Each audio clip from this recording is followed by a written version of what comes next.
Let's take a look at how the science of hope works. How many of you have a driver's license? Looks like most of us are licensed to drive.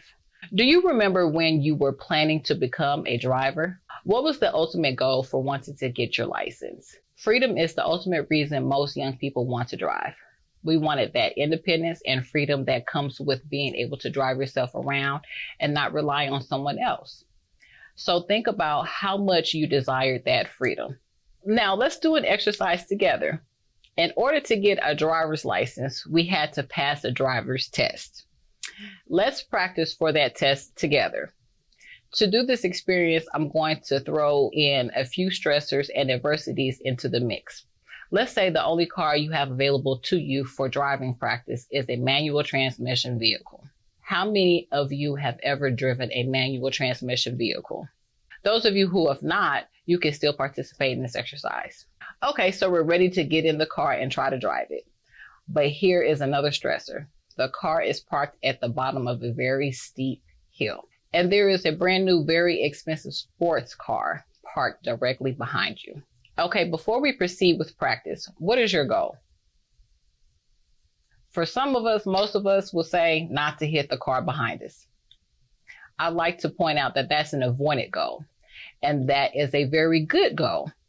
Notice that when I've added the stressors and adversities, your achievement goal for freedom has turned into an avoided mindset. So now let's listen to the person teaching us how to drive the car. They talk about balancing and release of your clutch with the depression of the gas. You give it a try and you lurch forward, but the car dies. What are you saying to yourself? Is there some negative self-talk?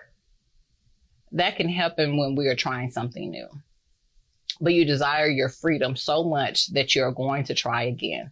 You do it again and you go a little bit further up the hill, but you got a slight sense of how it all works now, and you try it again. This time you make it to the top of the hill. Your teacher tells you, that was great, and then says, turn here and we'll be on flat land. I'll teach you how to go into second gear. After a little bit more time and maybe some jerky stops, you get it figured out and you're well on your way to your freedom. Here is a very interesting idea that comes from the science of hope. Hope begets hope. You failed a couple times, but you wanted it so badly, and each time you stalled the vehicle, you got a sense of how to balance those pedals and you kept going.